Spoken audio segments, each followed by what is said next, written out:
부활절 6번째 주 아가페 연합감리교회에 오신 것 주님의 이름으로 다 환영합니다.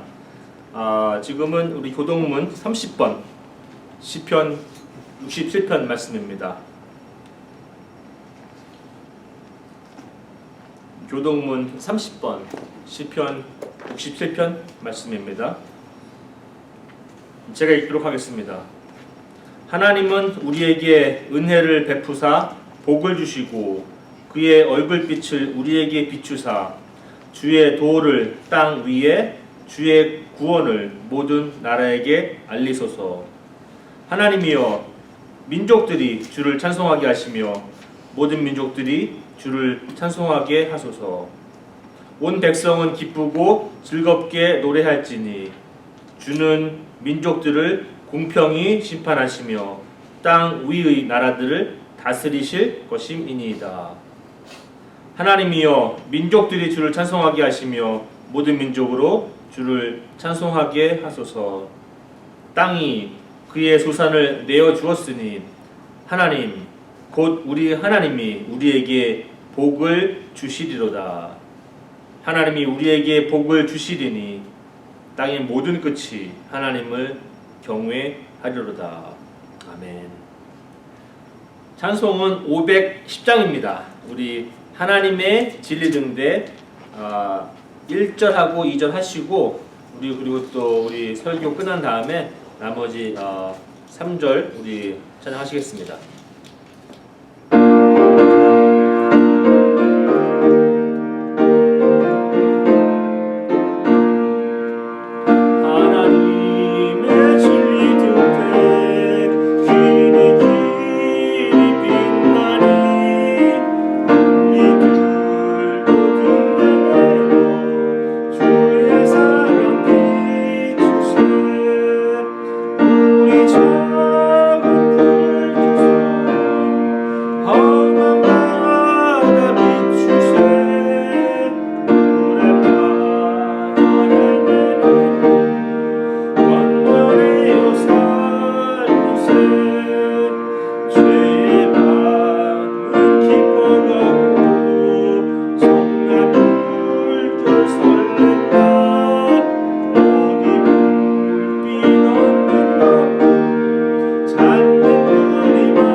감사합니다.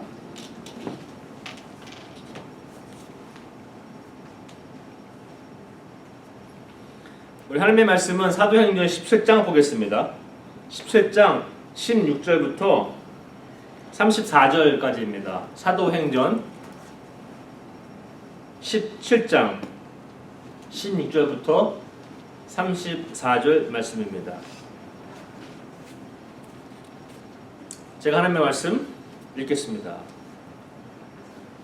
바울은 아테네에서 실라와 디모데를 기다리고 있는 동안 온 도시가 우상들로 가득 찬 것을 보고 대단히 화가 났습니다. 그래서 바울은 회당에서 유대인들과 하나님을 경외하는 그리스도인들과 토론을 벌였습니다. 그리고 광장에서 만나는 사람들과도 날마다 토론하였습니다. 어떤 에피크로스 철학자들과 스토아 철학자들이 바울과 논쟁을 하게 되었습니다.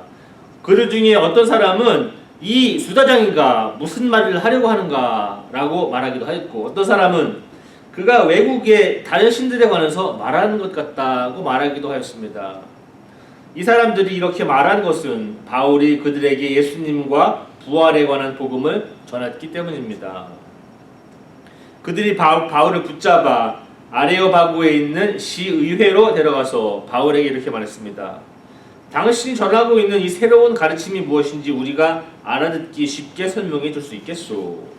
당신이 하는 말은 우리에게는 무척 낯설고 새로운 것이오. 대체 그것이 무엇인지 알고 싶소. 아테네 사람과 그곳에 사는 외국 사람들은 새로운 것이라면 무엇이든지 말하거나 듣는 것으로 시간을 보내는 사람들이었습니다. 바울이 아레오바고 시의회 앞에서 말했습니다. 아테네 시민 여러분, 내가 보기에 여러분은 모든 면에서 종교심이 강한 사람들입니다. 내가 이곳 저곳을 돌아다니면서 여러분이 섬기는 것들을 자세히 살펴보았는데 그 중에서 알지 못하는 신에게라는 글을 새긴 제단도 보았습니다. 그러므로 여러분이 알지도 못하고 섬기는 그 신에 대해 여러분에게 알려드리겠습니다.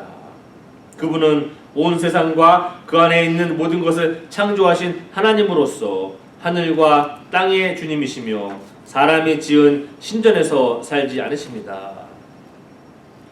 또한 하나님께서는 모든 사람에게 생명과 호흡과 모든 것을 주시는 분이시기 때문에 무엇인가 부족한 것이 있어서 사람을 손으로 섬겨야 하는 분이 아닙니다.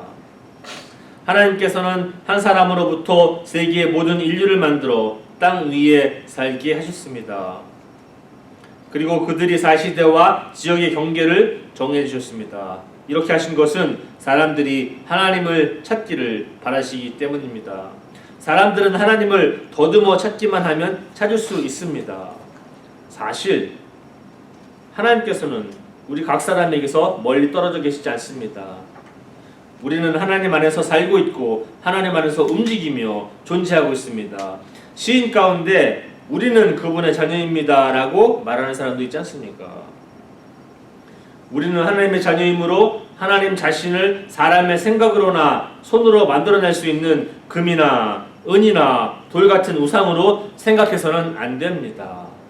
사람들이 하나님을 알지 못했던 시대에는 하나님께서 눈 감아 주셨지만 이제는 어디서나 온 세상 사람들에게 회개하라고 명령하십니다. 하나님께서는 자기가 정하신 한 사람을 시켜 온 세상을 의롭게 심판하실 날을 정하셨습니다. 하나님께서는 그를 죽은 자들 가운데서 살리심으로 모든 이에게 그 증거를 보이셨습니다. 부활에 관한 이야기를 듣고 비웃는 사람도 있었지만 이 내용에 관해 나중에 더 듣고 싶다라고 말하는 사람들도 있었습니다. 그리고 바울은 그들을 떠나갔습니다. 그때 바울이 전한 말을 듣고 바울을 따르게 된 사람이 몇 사람 있었습니다. 그렇게 믿게 된 사람들 중에는 아레오바고 시의회의 의원인 디오누시시오와 다마리아라는 여자와 그 밖에 몇 사람이 더 있었습니다.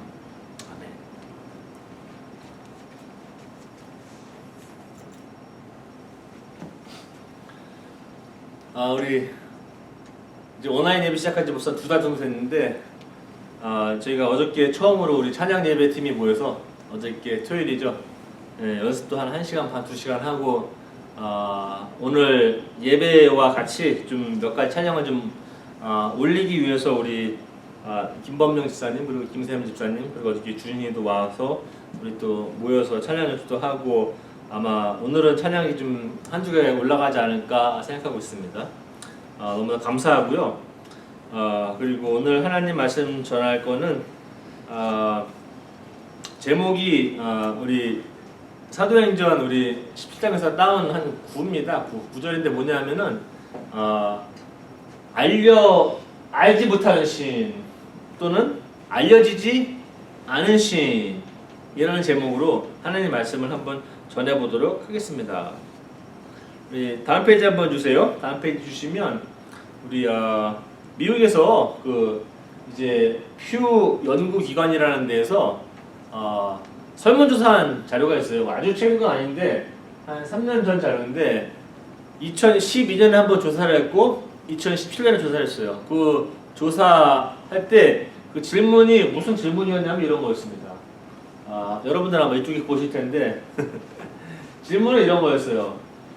당신은 영적인 사람입니까?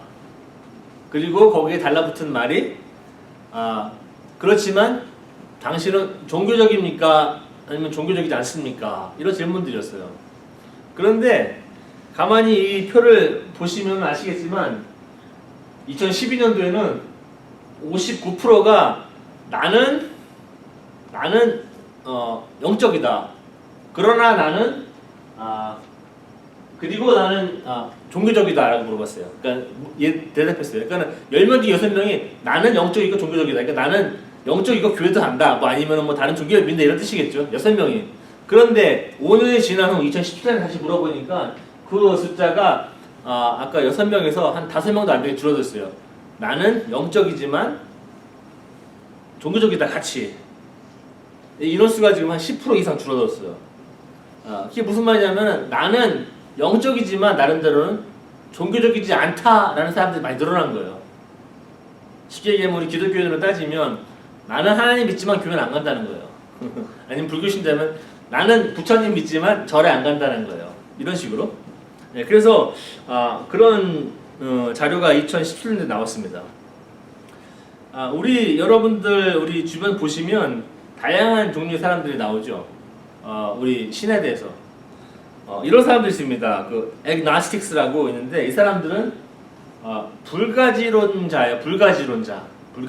불가지론이라는 말은 뭐냐면 하나님에 대해서 하나님은 우리의 지식과 우리가 갖고 있는 모든 어떤 합리적인 어떤 것을 넘어서시는 분이다. 그래서 이분은 알 수가 없는 분이다. 우리가 알 수 없으니 하나님에 대해서 이 신에 대해서 이야기할 수 없다라는 거예요.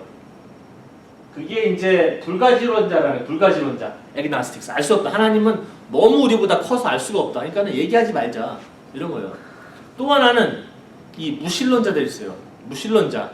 나는 우리는 이제 이야기하기를 아무것도 안 믿는 사람들이라고 얘기하는데 이 사람들이 아무것도 안 믿는 건 아니고요. 일단은 신이 없다고 믿죠. 그래서 신이 없다고 믿어요. 그래서 이 사람들은 신이 없다고 믿기 때문에 근데 신이 없다는 거를 또 믿어. 이 사람들이 아주 안 믿는 건 아니에요. 신이 없다는 걸 믿어요. 그러니까는 신은 보이지도 않고 증명할 수도 없고 알 수가 없다는 거예요. 그래서 이 불가지론자들은 하나님을 알 수 없다. 그래서 얘기하지 않고 또 이 무신론자들은 하나님 없으니까 얘기할 수가 없다. 그러는 거예요. 어떤 사람들은 어떤 교회들은 제가 예를 들어놨는데 여기 보면은 이제 유니테리언 유니버설리스트 교회라고 적어놨는데 이게 이제 우리 여기도 많아요. 랄리도 많고 더럼도 많고 미국에도 많아요. 이 종교가. 이게 끝에는 교회라는 이름이 붙어서 교회인 것 같은데 우리가 알고 있는 교회가 조금 틀려요. 저도 이 교회에 대해서 조금 알고 있고 제 친구 목사도 예전에 이쪽에서 목사였고 예전에 그런데 이런 교회들은 하나님이라는 우리가 믿고 있는 하나님을 믿는 게 아니라 어떠한 굉장히 높은 존재, 모든 것을 통제하고 있는 존재 이런 걸 믿어요. 그래서 한 주에는 성경 말씀 읽고 그 다음 주에는 불교 경전도 읽고 교회에서 그 다음 주에는 힌두 경전도 읽고 그 다음 주에는 이슬람 코란도 읽고 아니면 그런 거 아니어도 다른 것도 많이 읽으면서 그러고 설교를 해요. 그러니까는 이 하나님이라는 우리가 믿고 있는 하나님은 한 분인데 이제 그런 쪽에서는 하나님은 다 편재하시다. 모든 종교에. 그래서 이제 기독교, 불교, 유교, 도교, 이슬람교 그래서 다 예배합니다. 이런 식으로. 다양해요. 사람들 접근하는 게. 오늘 바울을 저희가 좀 볼 텐데 사도행전 17장에서 바울은 우리가 지금 설교를 이제 16절부터 34절까지 했는데 사실상 이게 좀 길잖아요. 한 거의 한 굉장히 많은 절인데 한 20절 되죠. 이제 사도행전에서는 사실상 이게 믿지 않는 사람들한테 저런 설교로서는 가장 긴 설교입니다. 그리고 아테네에 대한 사랑이 많았던 것 같아요. 일단은 바울이 왜냐하면 이제 사도행전 17장은 처음에 이제 데살로니가 가서 설교하고 엄청 고생합니다. 이들 사람들이 핍박하니까 도망가요. 그 베레아로 도망가면서 설교하다가 좀 많은 효과가 있었거든요. 그 베레아 사람들이 베레아 성경 아카데미 이런 것도 있는 게 베레아 사람들은 성경 보면 고상하다고 얘기해요. 하나님 말씀을 읽으면 배척하지 않고 공부하고 조사하고 살펴보고 이게 맞는지 저게 맞는지 조사하고 그래서 하나님 믿었던 사람들이요. 너무 잘 됐어요. 근데 이제 데살로니가에서 그 바울을 핍박했던 유대인들이 쫓아옵니다. 베레아로. 그러니까 베레아에서 또 도망가죠. 그러면서 간 장소가 아테네예요. 배를 타고 도망가요. 아테네에서 이 설교를 하게 됩니다. 이 설교를 설교는 나중에 나오지만 지금 아테네에서 일어났던 일들을 좀 설교를 하는데 아테네에서 이제 끝에 보면은 34절에 보면은 거기서 이제 몇 명이 하나님을 믿었다고 얘기해요. 몇 명이 예수님을 믿었다. 거기 아레오바고 그 시의원 그리고 여자 한 분, 두 분 믿고 몇 명 더 믿었다. 그러니까는 아테네가 엄청나게 큰 도시였을 텐데 몇 명 믿었어요? 5명?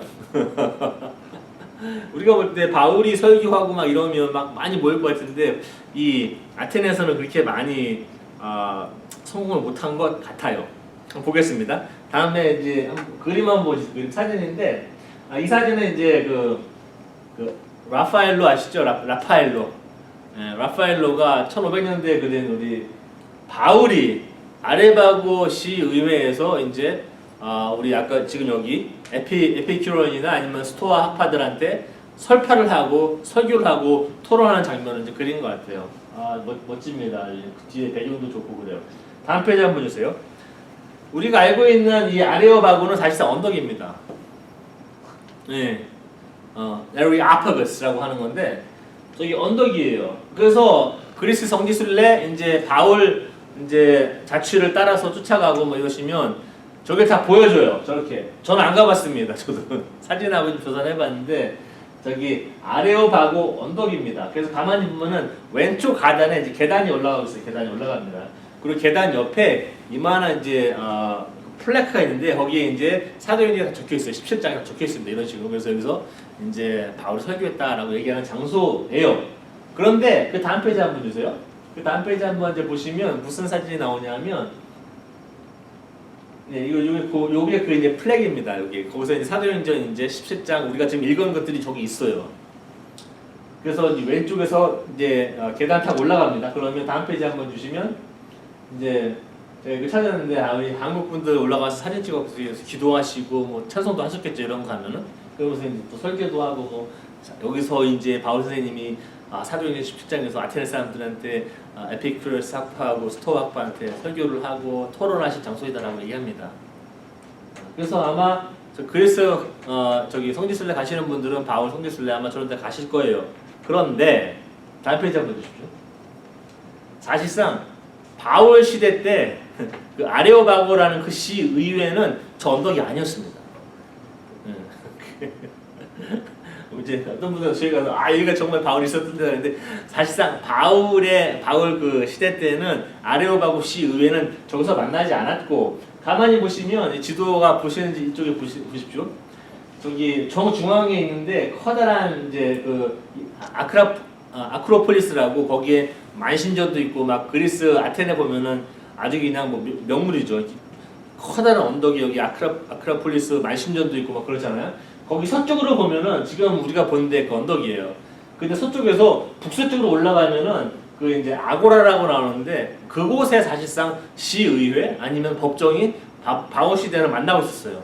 그래서 사실상 바울이 설교한 장소는 그 언덕이 아니라 그 다음 페이지 한번 주시면 이런 데서 설교했어요. 아까 라파엘로가 그린 것처럼 건물도 있고 그때는 이제 로마 사람들이 많이 영향을 받고 있어서 로마 사람들이 만들어 놓은 어떤 건물이라든지 뭐 이런 것들 거기서 이제 설교를 이제 했다고 합니다. 그래서 여러분도 혹시라도 이 배경이 어떻게 되는가 한번 알려드렸고요. 다음 페이지 한번 보십시오. 다음 페이지 주시면 우리 바울이 사도행전 가서 일단 회당에 들어갑니다.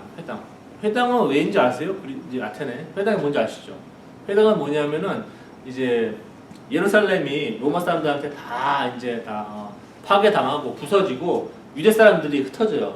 그래서 우리 사도행전에 보면 1장에 보면은 너희는 예루살렘에서 기다려라 성령이 올 것이다. 그런 다음에는 유대까지 가고 뭐 갈릴리도 가고 그래서 땅까지 가라.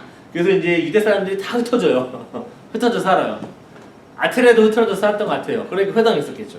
유대 사람도 있으니까는 회당을 지었겠죠.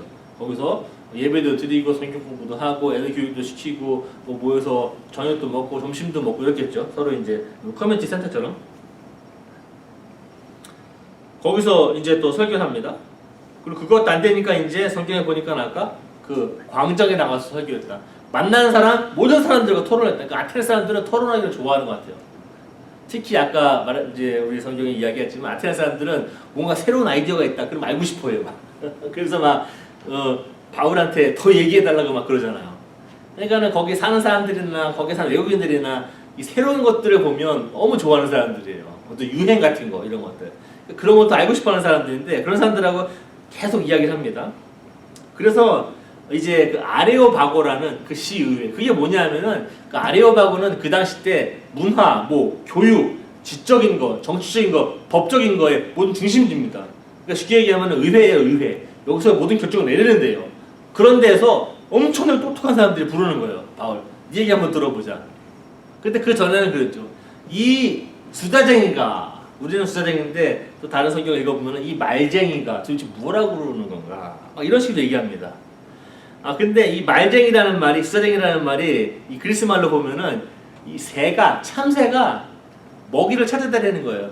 여기서 조금, 여기서 조금, 여기서 조금, 여기서 조금. 그러니까 굉장히 이 사람을 비하하는 단어예요. 너는 참새처럼 먹이, 지식을 여기 조금, 저기 조금, 여기 조금 모아서 파는 그런 사람 아니냐 라면서 바울을 굉장히 무시합니다.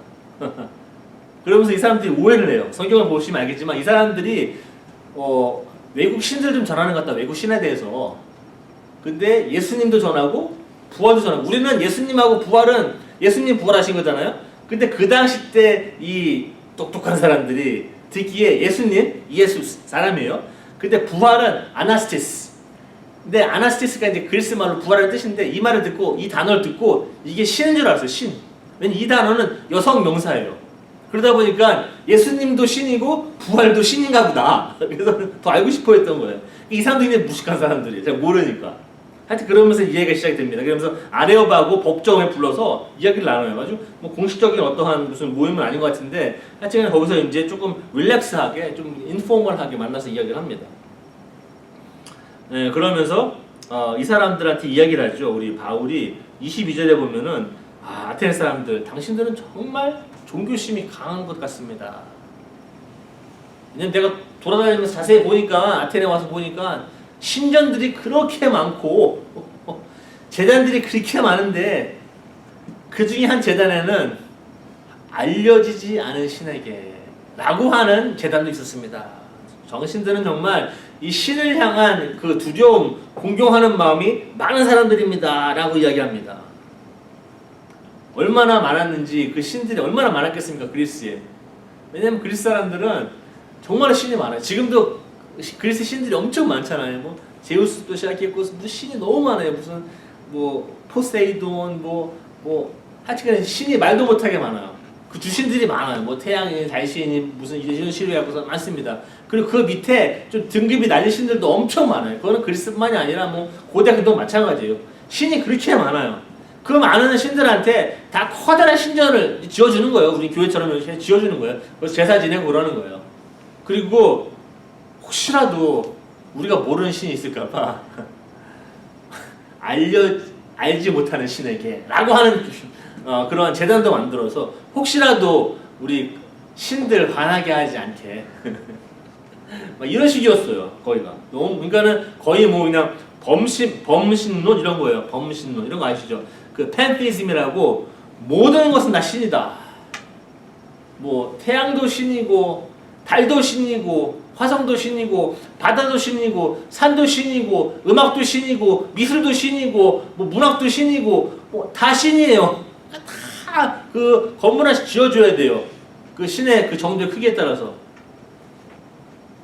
이 사람들은 또 이렇게도 이제 우리 유대인들이 이제 그 아테네에서 살고 뭐 다른 나라에서 많이 사는데 그런 것들은 이제 디아스포라 아니야, 다 산재됐죠. 우리 분명히 바울도 그 디아스포라의 그 위험성을 좀 알고 있었던 것 같아요. 첫 번째 위험성은 그 우상숭배라는 거예요. 왜냐하면 유대인들이 자기를 둘러싼 모든 사람들이 하나님을 믿지 않아요. 다 이렇게 보면은 아테네 보면은 그 항구부터 그 도시로 들어오는 그 길거리들이 전부 다 신전으로 꽉 차 있어요. 그리고 제단 꽉 차 있습니다. 그런 데서 굉장히 좀 그 사람들한테는 불리한 상황이죠. 유대인들한테는. 그러다 보니까 이거 하나님만 있는 줄 알았는데 신이 이렇게 많은 거야? 라고 생각할 수도 있어요. 그러다 보니까 이 우상숭배 위험이 항상 있습니다. 그리고 우리 바울은 또 이야기하기를 오늘 성경에서 이야기하는데 하나님이 사람이 만든, 이 사람의 손으로 만든 이 건물 안에서 예배 드려질 수 있는가라는 질문입니다. 물론 우리도 이렇게 교회에서 예배드리고 저희도 교회에서 이렇게 비디오도 찍고 또한 이렇게 온라인으로 지금 보시기도 하시고 아니면은 뭐 더 큰 한국 교회나 아니면 성당이나 아니면 다른 교회들 보면은 정말로 웅장하고 아름다운 교회들 말도 못해요. 저도 가봤는데 정말로 200년 쫙 벌어져요. 이게 사람이 지은 거란 말인가. 그런데 오늘 바울쌤이 얘기하는 건 하나님은 그런 데서 예배드리지, 그런데 안 계신다는 거예요. 그런데 사실도 않는다라고 얘기합니다. 이 사람이 만들어 놓은 지식, 어떤 이 잔꾀, 아니면 성경은 이런 단어를 써요. 테크네이스. 그 인간의 테크닉. 인간의 테크닉으로 하나님을 예배할 수 없다라고 이야기합니다. 오늘 여러 가지 우리 좀 바울 선생님이 우리 성경에서 이야기한 여러 가지가 있는데 저희가 좀 초점을 맞춘 건 사실상 22절하고 23절이에요 오늘은. 우리 주변도 보면은 많은 사람들 있어요. 근데 꼭 아테네 사람들 같아요. 굉장히 영적인데 뭘 섬기는지 잘 몰라요. 얼마나 답답했으면 그 재단하다가 알 수 없는 신에게 to an unknown God 아니면 to an unknowable God 알려지지 않은 신, 알 수 없는 신에게라는 그러한 제목으로 붙여서 재단까지 만들겠습니까? 여러분들 지금 보시면 마찬가지일 거예요. 지금 바울이 설교한 지 2000년이 지났어요. 사실상 바울이 설교한 그 장소, 그 광장이나 그 시장에서 한 400년 전에 소크라테스라는 사람이 똑같이 디스커션 가졌어요. 그리고 오늘 이 사람한테 이야기하고 있는 단어들이 외국신들 이런 것들이 사실상 그리스 말로 보면은 나이만이라는 단어인데 이 단어는 굉장히 좀 안 좋은 단어예요. 바울한테는 불리한 단어예요. 그 단어를 똑같이 소크라테스에 서서 소크라테스를 죽였어요. 아테네 사람들이. 그러니까 굉장히 불리한 입장에서 지금 설교를 하고 있는 거 이 사람은. 우리도 보면 우리도 21세기 살아가는 사람 이제 우리 기독교인들로서 하나님 말씀 이제 나가서 이제 전하고 하려면 쉽지 않아요. 아까 그 설문조사 보셨다시피 이 영적인 사람들은 많은데 교회는 안 가요.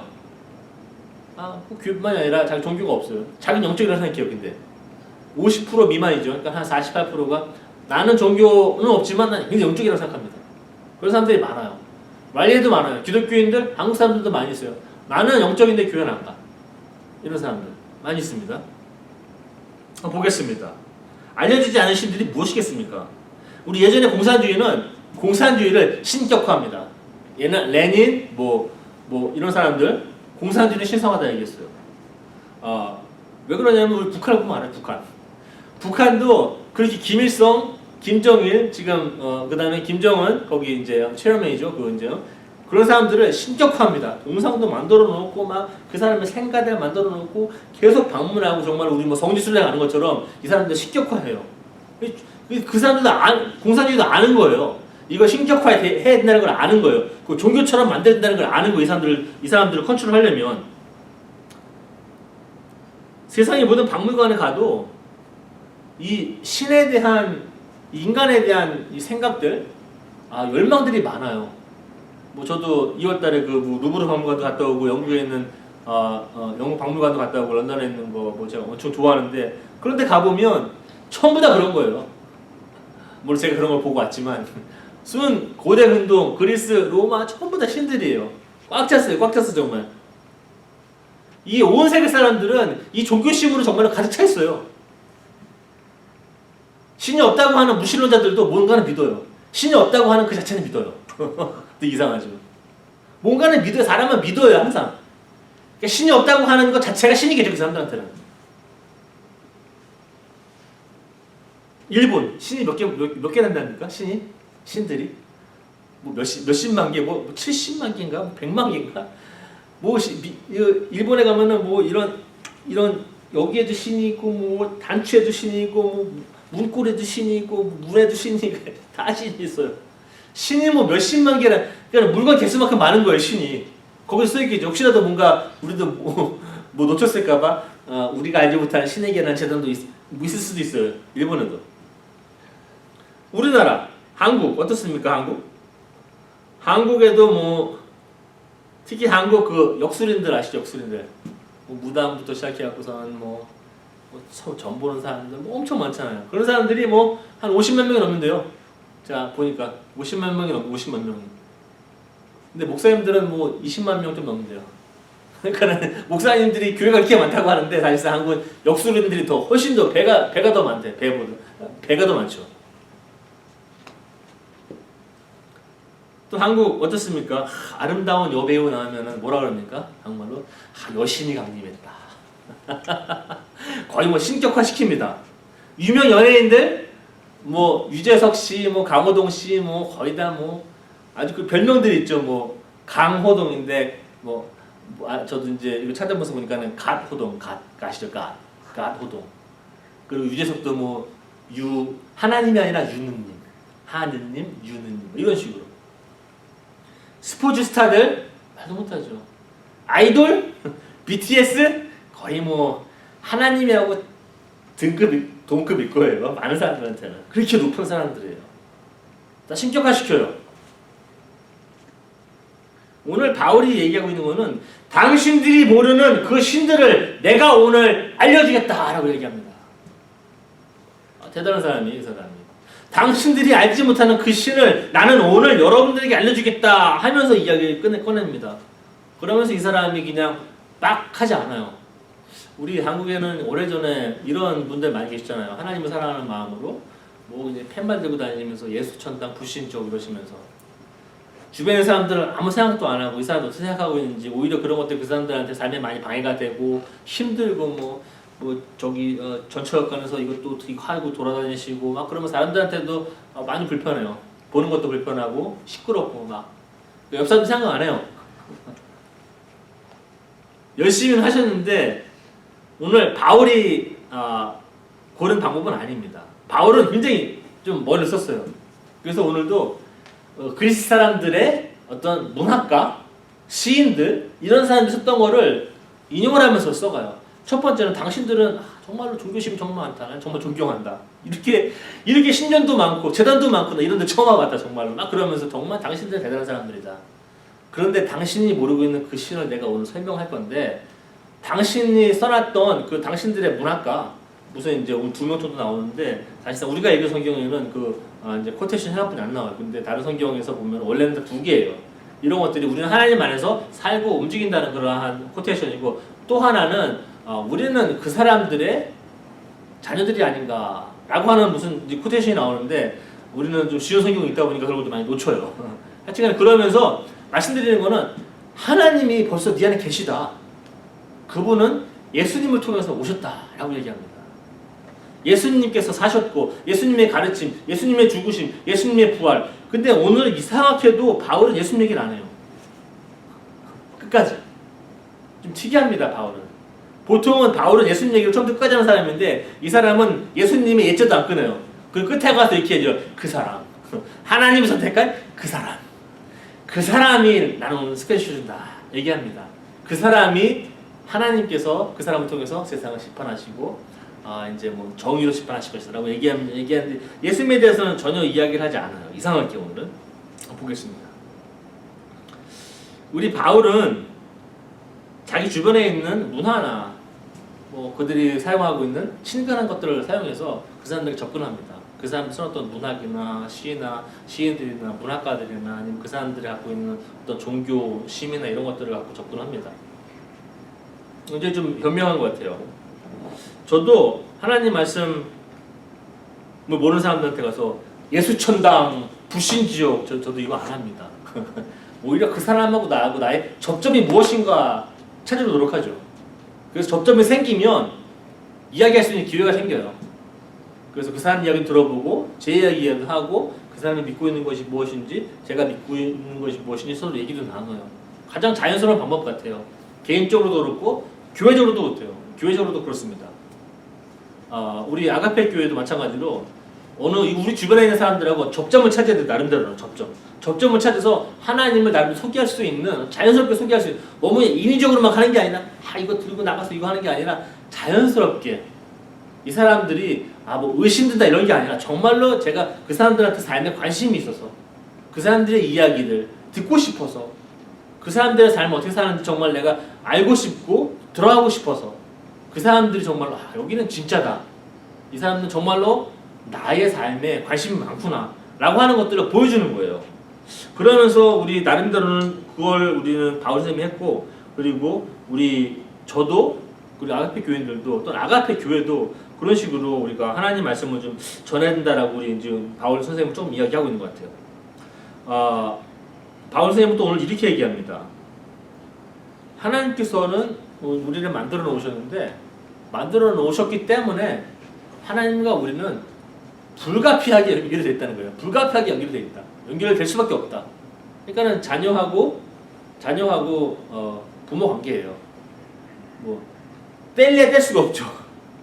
근데 이 아테네 사람들은 이제 그런 걸 몰라요. 왜냐하면 내가 모르는 신을 만나게 되면 사람들의 반응이 여러 가지 나오는데 그 중에 하나가 우상숭배입니다. 왜냐하면 난 이 신을 모르기 때문에 내가 혼자 신을 만들어요. 아, 이 신은 사랑스러운 신이고 뭐 해주는 신이고 뭐 해주는 신이고 뭐 해주는 신을 아주 이쁘게 만들어요. 그리고 뭐 하나 만들어서 올려놔요. 그리고서는 아, 이건 내 신이야 라고 얘기해요. 그게 우상숭배예요. 그게 아까 얘기했듯이 공산주의도 그렇고 자본주의는 뭐 날 것 같습니까? 우리가 지금 21세기에 뭐 삼성 S20 전화가 나오고 애플이 나오고 뭐 빌딩이 뭐 몇백 층이 몇 층이 뭐 올라가고 막 그래도 어떻게 합니까? 한국 그런 거 할 때 제사 지내 제사. 식탁에다가 돼지 머리 올려놓고 돈도 찔러주고. 이게 21세기 똑같아요. 그 종교심이라는 게 뭐 미개인들만 있는 게 아니에요. 우리도 마찬가지예요. 굉장히 똑같습니다. 나아진 게 없어요. 그런 면에 있어서는 굉장히 종교심이 강해요. 종교심이 강한 이유는 성경에서 이야기하면 하나님께서 그런 종교심을 주었기 때문에 그래요. 왜냐하면 하나님과 우리와 그 떨어뜨릴 수 없는 불가피한 관계가 있는 거예요. 그래서 하나님이 오늘 이제 바울이 그 그리스 사람이 한 시인을 통해서 얘기하는 거예요. 우리는 벌써 당신들은 하나님을 모르지만 당신들은 벌써 하나님 안에 있고 움직이고 숨도 쉬고 삶도 산다고 이야기하는 겁니다.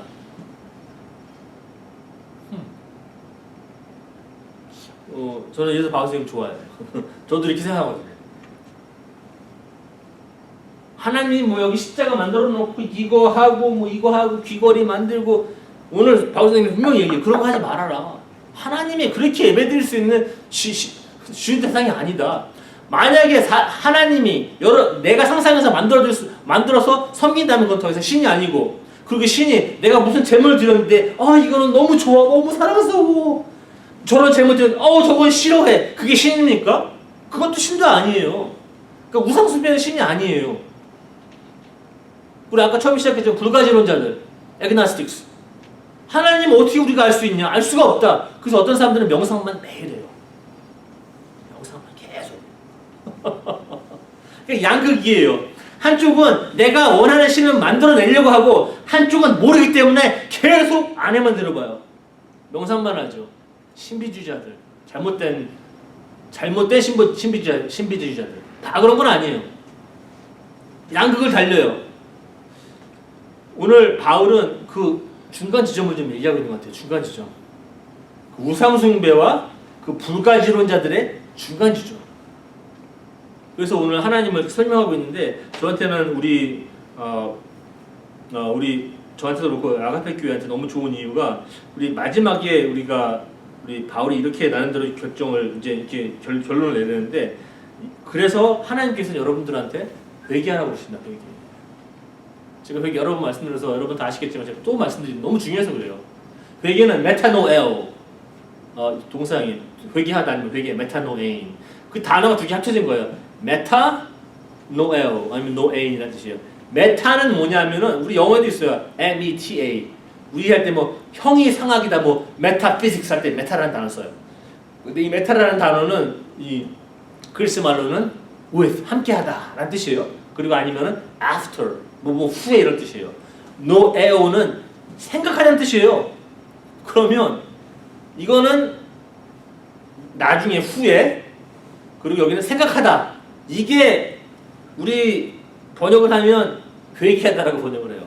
이게 무슨 뜻이냐면은 메타노에오는 내가 어떠한 생각을 듣고 그걸 생각한 후에 생각을 바꾸는 작업이에요. 그러니까 나의 생각을 바꾸는 작업이 회개라는 거예요. 나의 속사람을 바꾸는 게 회개하는 작업이에요. 그걸 통해서 우리 바울은 이런 것도 좀 연결되어 있는 것 같아요. 처음에 보면은 우리 바울 선생님은 이것이 이제 당신들이 알지 못하는 신을 알려줘야 되는데 이게 우리 기독교인들은 또 뭘 하나님으로 아냐면은 이 전통 아니면 신학 아니면 무슨 죄송한 얘기지만 어느 교인분들은 목사님도 신인 줄 알아요. 참 답답합니다.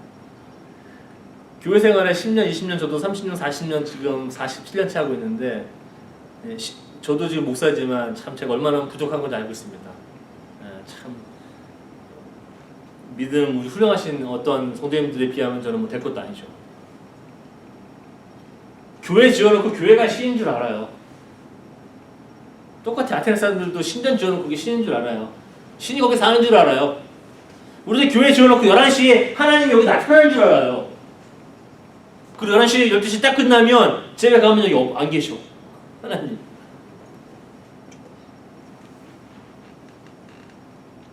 신학이나 전통이나 아니면은 뭐 목사나 교회 건물이나 아니면 교회 조직이나 이런 것들이 신이 절대 아닙니다. 여러분도 구원할 수도 없고 그 안에서 하나님이 그 안에 사시지도 않고 그런 가운데서 예배도 안 받으십니다. 하나님. 될 수가 없어요. 우리 방송님이 오늘 얘기하고 있는 거는 제가 나름대로 이해하건데 이 알려지지 않은 신을 다른 사람들께 전하는 건 우리한테는 거의 임무 같은 거예요. 미션이죠, 미션. 임무입니다, 저희한테는. 그래서 나가서 예수천당 불신족 갖고 하는 게 아니라 그 사람들 접점을 찾아서 이야기를 해야 돼요. 접점을 찾아서. 뭐가 포인트 오브 컨택트인가? 그 사람들이 알고 있는 게 무엇인가? 그들의 언어는 무엇인가? 그들의 어떠한 믿음 체계는 무엇인가? 신앙 체계는 무엇인가? 그들은 어떠한 생활을 살고 있는가? 그들은 도대체 누구인가? 뭘 좋아하고 뭘 좋아하지 않는가? 이런 것들을 아는 것들이에요.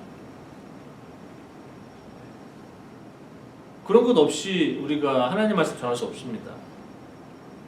거기에 이제 우리 박 선생님은 예수님을 이제 초대합니다. 그래서 예수님의 삶, 죽음, 가르침들을 다 이야기해요. 나름대로는. 그러면서 이 하나님께서는 너희들 이제 돌아서라. 모르는 신을 섬기는 데서 돌아서라고 얘기합니다. 그게 회개라는 거예요. 세상 사람들 주변에 보면은 많은 사람들이 있어요. 아마 기독교인들도 돌아서야 될 사람들 많이 있습니다. 왜냐하면 우리가 엉뚱한 잘못된 사고를 하고 있는 사람들이 많아요. 그래서 교회가 정말 신성한 장소처럼 정말 이게 신인 것처럼 하나님처럼 섬기는데 그렇지 않습니다. 그리고 나름대로 이걸 좀 정확하게 보려면 하나님 말씀 봐야 되는 게 맞아요. 왜냐하면 이 하나님 말씀이 이렇게 적혀 있는데 여기 없는 것들 만들어내는 사람들 많이 있죠. 저도 조심하려고 합니다, 사실은. 여기 하나님에 대해서 많이 적혀 있는데 어느 때는 저도 이제 조심하는데도 어느 때는 질문들이 많죠, 여기에 대해서. 그래서 제가 이거 원하지 않으면 내가 원하는 하나님을 만들어요. 여기서. 그리고 이걸 다른 사람들 많이 강요합니다. 이게 하나님이라고. 오늘 바울 선생님은 그거를 조금 주의해서 가르치시는 것 같아요. 그래서 너희는 돌아서라 오늘. 근데 오늘 21세기에 살아가는 우리들한테 너무 적절한 말씀인 것 같아요. 여러분과 저의 임무는 다른 사람들에게 뭐 교리나 신앙을 가르치는 게 임무가 아니에요. 여러분들과 저희가 갖고 있는 거는 우리의 삶을 바꿈으로써, 우리의 생각을 바꿈으로써, 우리의 속사람을 바꿈으로써 정말로 이 예수님의 삶과 죽음이, 부활이, 가르침이, 그분이 정말로 서포트했던 이런 가치들이 우리가 다른 사람들한테 당신들이 모르는 그 신을 알려주겠다고 하는 그러한 어떤 배경들이에요. 나가서 그냥 이거 책 읽어보십시오. 예수님 맞잖아요. 이런 게 아닙니다. 내 삶을 보십시오. 우리 아가페 교회 삶을 보십시오. 완벽하진 않지만, 완벽할 수도 없고, 완벽하진 않지만 우리는 우리의 생각을 바꾸고 속사람을 바꿈으로써 여러분들에게 여러분들이 모르는 그 신을 선포합니다. 바울도 똑같이 얘기했습니다. 물론 바울이 이쪽에서 많이 성공하지는 못했지만 그 하나님의 말씀을 듣고 응답했던 사람들, 아까 시의회 의원이나 그 다마리아 그 여성분이나 몇 분들, 아마 그분을 주축으로 해서 지금도 아마 아테네가 지금까지 하나님을 섬기는 어떠한 그런 많은 그룹들이 있을 거예요. 거기 뭐 동방 종교도 있고 이런 식으로. 그래서 우리 아가페 교회도 우리 이 주변에서 우리 여러분들이 모르는, 알지 못하는 신들을 알려주는 작업을 하는 게 아가페 교회의 목적입니다. 우리가 뭐 헌금 모아서 우리만 잘 쓰는 게 아니라 헌금 모아서 정말로 그런 사람들이 알지 못하는 신들을 알 수 있게 해주는 작업, 우리 제자의 작업이고 우리 아가페 교인들이 개개인이 해야 할 작업입니다. 그런 것들을 하는 데 있어서 하나님의 은혜와 정말로 평강, 보호하심, 인도하심이 정말 있어야 됩니다. 그거 없으면 우리 아가페 교회 그냥 그룹이에요. 네, 그래서 오늘 여러분들 한번 생각해 보시고 우리 바울이 오래전에 아테네에서 했었던 작업들 그리고 지금 그 작업이 그때 끝난 것이 아니라 지금도 우리 2020년 간어 우리 아가페 교회를 통해서도 그 작업이 이루어져야 된다는 것. 근데 그 작업의 가장 중요한 것은 그 알지 못하는 신들을 알려주는 작업입니다. 저희가 좀 어려울 수도 있지만 사실상 그래서 하나님이 더 필요하고 더 우리의 삶을 돌아보고 우리의 삶을 바꾸고 족사람을 바꿔야 합니다. 하나님 말씀 우리 마치도록 하겠습니다. 우리 찬송은 아까 510장 그런 의미에서 제가 이 찬송도 불렀어요. 사실상 하나님의 진리 등대 아까 보면은 우리 하나님의 진리 등대 길이 길이 빛나니 우리들도 등대돼서 우리 아가페 교인들도 등대돼서 주의 사랑을 비추자. 그리고 2절 죄의 밤은 깊어가고 성난 물결 설렌다. 어디 불빛 없는가고 찾는 물이 많구나. 많은 사람들이 영적이지만 뭘 섬기는지는 몰라요. 그래서 우리가 정말로 등대가 돼야 된다. 우리 아가페 감리교회가 3절은 너의 등불 도두어라. 거친 바다, 하나님을 모르는 영적이지만 하나님 무엇을 섬겨야 될지 모르는 이 바다를 비춰라. 빛을 찾아 헤매느니 생명선에 건져야 한다. 우리 그 의미를 가지고 우리 3절 찬양하시겠습니다. 510장 하나님의 진리 등대입니다.